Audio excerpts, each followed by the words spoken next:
महाराष्ट्र के बारामती में हुए प्लेन क्रैश हादसे के कारणों की जांच की जा रही है। अजीत दादा पवार समेत 5 लोगों ने जिस तरीके से उस हादसे में अपनी जान गंवा दी, उसके बाद लगातार प्रश्न उठ रहे हैं कि आखिरकार इतना बड़ा ये हादसा कैसे हुआ, जबकि लियर जेट के जिस विमान में अजीत दादा पवार अपने 5 सहयोगियों के साथ फ्लाइट में थे, यानी कि जिसमें 2 उनके स्टाफ के कर्मचारी थे, फ्लाइट अटेंडेंट और 2 पायलट थे, वो आखिरकार किस तरीके से चंद सेकंड्स में जमींदोज हो गया। सवाल आखिरकार ये भी है कि क्या पायलट से किसी तरीके की लापरवाही हुई है? क्या आखिरकार पायलट स्थिति को नियंत्रित नहीं कर पाए? आखिरकार क्या उन्हें पूरा सहयोग एयर ट्रैफिक कंट्रोल से नहीं मिला?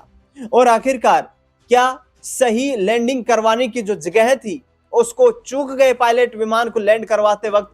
क्योंकि जिस तरीके से सैटेलाइट तस्वीरें सामने निकल करके आई, उनसे पता चला कि महज 50 मीटर की दूरी पर ही जो लैंडिंग पट्टी थी उससे दूर यह दुर्घटना घटित हुई, और उस 50 मीटर की दूरी पर ही एक 200 फीट गहरी खाई बताई जा रही है, जिसमें यह विमान गिर गया और विमान के गिरते ही आग लग गई, जिससे तमाम जो सवार लोग थे उनका दुखद निधन हो गया।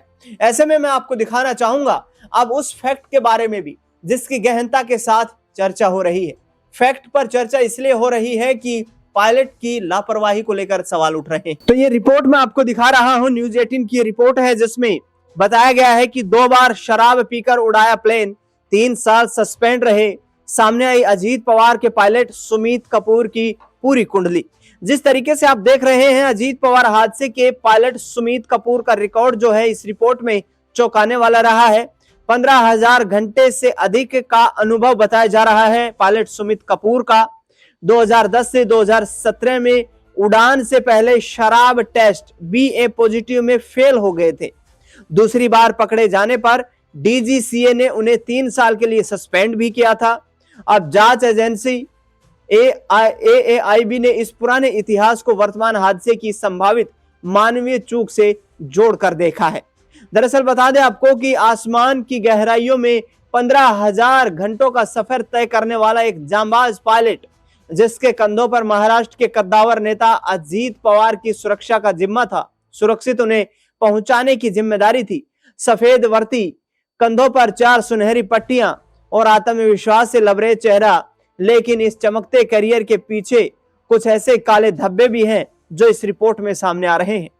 कैप्टन सुमित कपूर के पास बताया जा रहा है कि 15,000 से अधिक घंटों की उड़ान का विशाल अनुभव था। इतने घंटों का अर्थ है कि उन्होंने अपनी जिंदगी का एक बड़ा हिस्सा बादलों के बीच बिताया था। लेकिन हालिया खुलासे ने उनकी पेशेवर ईमानदारी पर गंभीर सवाल खड़े कर दिए हैं। जांच में सामने आया है कि कैप्टन सुमित का अतीत शराब और सुरक्षा नियमों के उल्लंघन से भरा रहा है। 2 बार लीकर पॉजिटिव होने का काला सच क्या है? एविएशन नियमों के अनुसार उड़ान से पहले 1 बूंद शराब भी मौत का वारंट हो सकती है, लेकिन कैप्टन सुमित के रिकॉर्ड में 2 बड़ी घटनाएं दर्ज हैं। बताया इस रिपोर्ट में यह गया है कि 13 मार्च 2010 को दिल्ली एयरपोर्ट पर उड़ान संख्या S2-231 दिल्ली बेंगलोर के संचालन से ठीक पहले वे ब्रेथ एनालाइजर यानी कि BA टेस्ट में पॉजिटिव पाए गए थे, जो शराब के संबंधित मामलों का टेस्ट है, और इसमें यह उनके करियर के ऊपर पहला बड़ा दाग था। दूसरी घटना की बात करें तो 3 साल का निलंबन भी रहा। दूसरी बार पकड़े जाने के बाद नागरिक उड्डयन महानिदेशालय DGCA ने कड़ा रुख अपनाया था। 24 अप्रैल 2017 को एक आधिकारिक आदेश जारी कर उन्हें 3 वर्षों के लिए निलंबित किया गया था। किसी भी कमर्शियल पायलट के लिए 3 साल का निलंबन उनके करियर का अंत के समान माना जाता है। इसके बावजूद उनकी वापसी हुई और VSR वेंचर्स जैसे ऑपरेटर के साथ जुड़कर VIP उड़ाने लगे। जांच के घेरे में है VSR वेंचर्स और पायलट का चयन। अब सवाल उस प्राइवेट ऑपरेटर पर भी उठ रहे हैं जिसने ऐसे पायलट को राज्य के उप मुख्यमंत्री की सुरक्षा सौंपी थी, जिसका सुरक्षा रिकॉर्ड पहले से ही संदिग्ध था। क्या कंपनी ने कैप्टन सुमित के बैकग्राउंड की ठीक से जांच की थी? ये सवाल है। बारामती में जिस तरह से विमान ने पहली बार लैंडिंग मिस की और फिर गो अराउंड के दौरान क्रैश हुआ, वो कहीं ना कहीं मानवीय चूक, ह्यूमन एरर की ओर इशारा करता है।